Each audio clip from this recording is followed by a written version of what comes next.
नमस्कार दोस्तों, मैं दीपक शर्मा अंग्रेज आपका स्वागत करता हूं द लीगल चैम्बर में।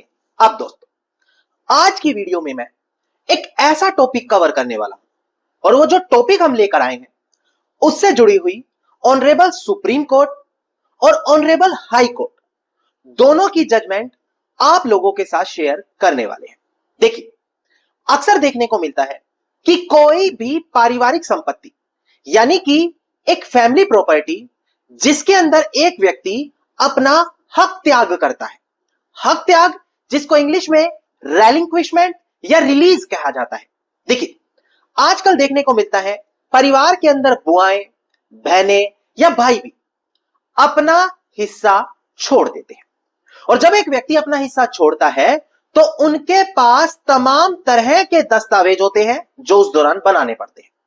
वैसे ही अगर कोई अपना हिस्सा एक परिवार की संपत्ति में छोड़ रहा है तो वहां पर रिलीज या रेलिंक्विशमेंट डीड बनाना अनिवार्य हो जाता है। अब क्वेश्चन ये आता है कि क्या किसी एक पर्टिकुलर इंसान के फेवर में हिस्सा छोड़ा जा सकता है या फिर पूरे परिवार को अपने उस हिस्से के अंदर से बराबर हिस्सा देना पड़ेगा। यह काफी बड़ा टॉपिक है कि अगर एक व्यक्ति अपना हक त्याग कर रहा है तो क्या किसी एक व्यक्ति के पक्ष में कर सकता है या फिर परिवार के सभी सदस्यों को बराबर उसमें से हिस्सा देना अनिवार्य है। अगर ऐसा नहीं है तो क्या उसको रिलीज डीड ही माना जाएगा या उसको गिफ्ट डीड माना जाएगा। और आज की वीडियो में मैं आपको इसी पॉइंट को क्लियर करके देने वाला हूं। अब दोस्तों, अगर आप लोगों को लीगल चैम्बर की ये वीडियोस अच्छी लगती हैं, अगर आप लोगों को लीगल चैम्बर की टीम की तरफ से किए गए एफर्ट्स अच्छे लगते हैं तो बिल्कुल छोटा सा अनुरोध है, वीडियो को तुरंत लाइक करें और कमेंट सेक्शन में जरूर लिखें कि देश और दुनिया के किस कोने से आप हमारी ये वीडियोस देख रहे हैं। तो चलिए दोस्तों, अब आज की इस वीडियो को हम ज्यादा लंबा ना करते हुए आज की इस वीडियो को स्टार्ट करते हैं।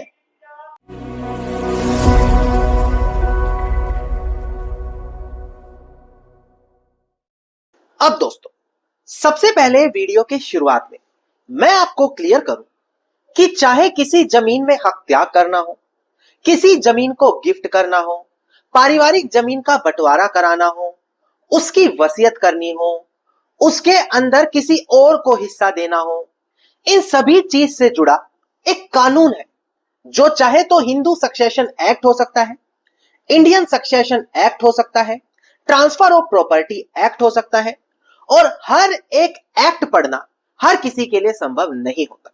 पर इस चीज की पूरी तरीके से जानकारी रखने के लिए मैं आपको बता दूं कि ऑनरेबल सुप्रीम कोर्ट समय समय पर काफी बड़ी जजमेंट्स देता रहता है।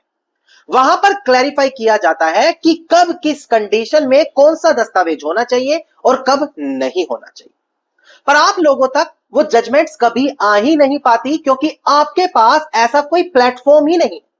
आप टोटली अपने एडवोकेट साहब पर निर्भर है। पर लीगल चैम्बर अब आप लोगों के लिए इसका समाधान लेकर आ गया है। जी हां, हम बात कर रहे हैं वीआईपी व्हाट्सएप ग्रुप के बारे में।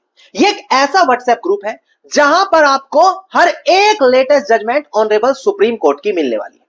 तो अगर आप संपत्ति विवाद को लेकर परेशान हैं, कैसे क्या होगा, कैसे अपने फेवर में आएगा, तो यह ग्रुप आपके फेवर की लेटेस्ट जजमेंट आपको प्रोवाइड कराएगा। दूसरी बड़ी चीज, अगर आप किसी पसंदीदा टॉपिक पर पर्टिकुलरली जजमेंट पाना चाहते हैं तो वो भी इस ग्रुप के अंदर लैंडमार्क जजमेंट आपको मिलने वाली है। अब चाहे आप कोई एडवोकेट है या आप एक कॉमन इंसान है, अगर आपके पास ये लेटेस्ट और लैंडमार्क जजमेंट है तो आप खुद जानते हैं कि आपका केस कितना स्ट्रॉन्ग हो जाएगा। इसीलिए इस वीआईपी व्हाट्सएप ग्रुप की इतनी वैल्यू है। नाउ, अगर आप ग्रुप को ज्वाइन करना चाहते हैं तो मात्र 1000 रुपए इसकी ज्वाइनिंग फीस रखी है, जो दिन के 2.5 रुपए भी नहीं बन रहे। ज्वाइन करने के बाद पूरा 1 साल ये सारी सर्विसेज घर बैठे मोबाइल पर बिल्कुल फ्री आपको मिलेगी। नाउ, अगर आप भी इस ग्रुप से जुड़ना चाहते हैं, क्योंकि ऑलरेडी 290 से ज्यादा लोग जुड़ चुके हैं कुछ ही दिनों में और अब ग्रुप फुल होने वाला है, तो तुरंत वीडियो के डिस्क्रिप्शन में जाएं। वीआईपी ग्रुप के लिए आपको नंबर दिखाई देगा, वहां पर जाकर ग्रुप को जरूर ज्वाइन करें। अब हम बढ़ते हैं अपनी आज की वीडियो की ओर। देखिए, अब यहां से बड़ी ध्यान से टॉपिक को समझिएगा। जब कभी भी किसी पारिवारिक संपत्ति, जॉइंट फैमिली प्रॉपर्टी की बात आती है और कोई एक इंसान जब उसके अंदर अपना हिस्सा नहीं लेना चाहता तो वो क्या करता है, अपना हिस्सा वहां पर छोड़ देता है कि मुझे मेरा हिस्सा नहीं चाहिए।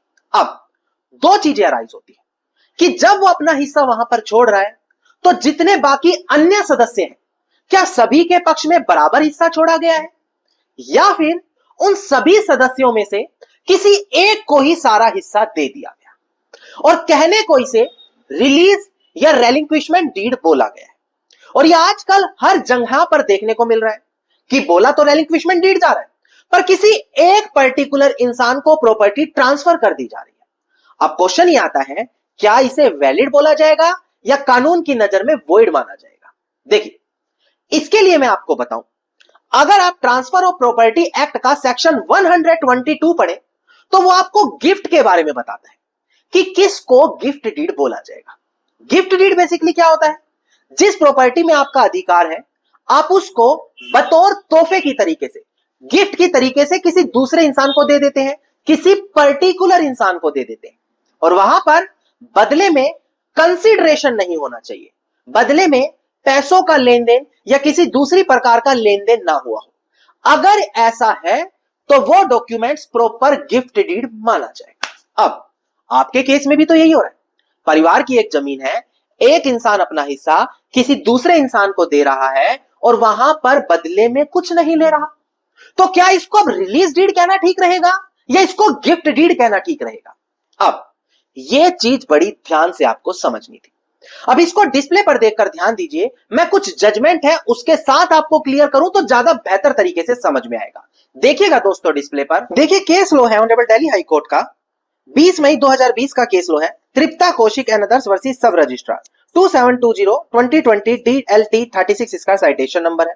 उन्होंने बोला देखो, जहां पर किसी भी संपत्ति में एक को ओनर अपना हिस्सा रेलिंक्विश कर रहा है और किसी एक को ओनर के हिस्से में कर रहा है, ना कि सभी लोगों को दे रहा है, तो ऐसा डॉक्यूमेंट गिफ्ट या कन्वेयंस माना जाएगा, ना कि उसको रिलीज बोला जाएगा।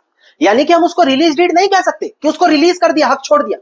किसी पर्टिकुलर इंसान के पक्ष में दोगे तो उसको गिफ्ट डीड ही माना जाएगा। अब यह बात थी ऑनरेबल दिल्ली हाई कोर्ट के जजमेंट की। अब एक ऑनरेबल सुप्रीम कोर्ट की जजमेंट है, वो भी मैं आपको क्लियर कर देता हूं। देखिएगा दोस्तों डिस्प्ले पर, केस टाइटल है इसका कुप्पू स्वामी चेतियार वर्सेस ASPA अरुंगम चेतियार एंड अनदर, 6 सितंबर 1966 की हमारी ये जजमेंट है। अब यहां पर बड़ी ध्यान से देखिएगा कि इस जजमेंट में क्या, देखिएगा दोस्तों डिस्प्ले पर, इसी के अंदर एक केस लॉ का रेफरेंस दिया गया था, टी मेमो वर्सेस केरोमी। उन्होंने बोला कि कोई भी रजिस्टर्ड इंस्ट्रूमेंट जो रिलीज डीड की तरह लिखा गया है, वहां पर अगर किसी राइट, टाइटल या इंटरेस्ट को ट्रांसफर किया जा रहा है रिलीजर के फेवर में, किसी इंसान के फेवर में, और बदले में वैल्यूएबल कंसीडरेशन है, बदले में पैसों का लेन देन है, तो यहां पर यह डॉक्यूमेंट साफ तरीके से इंटेंशन दिखा रहा है कि वहां पर इंटरेस्ट ट्रांसफर हुआ है। अब इसमें क्या मतलब हुआ, देखिए पहला जो मैंने जजमेंट दिखाया था वहां पर कंसीडरेशन नहीं था, बदलों में पैसों का लेन देन नहीं था और वो गिफ्ट माना जा रहा था। पर अगर रिलीज कर रहे हैं, किसी एक इंसान को कर रहे हैं, पर बदले में पैसों का लेन देन हो रहा है, तो वो फिर भी रिलीज मान लिया जाएगा। उसको यह माना जाएगा कि आपने बदले में कंसीडरेशन लेकर, पैसा या कोई और चीज लेकर अपना शेयर किसी एक पर्टिकुलर इंसान को दे दिया है।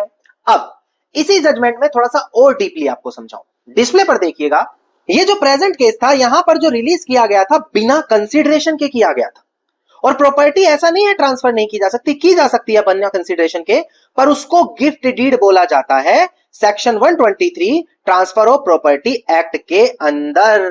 मतलब कि दोस्तों यहां पर साफ शब्दों में बोला गया कि अगर बिना पैसों के लेन देन किए पर्टिकुलर एक इंसान के फेवर में प्रॉपर्टी जा रही है तो उसको गिफ्ट डीड माना जाएगा, ना कि उसको रिलीज डीड।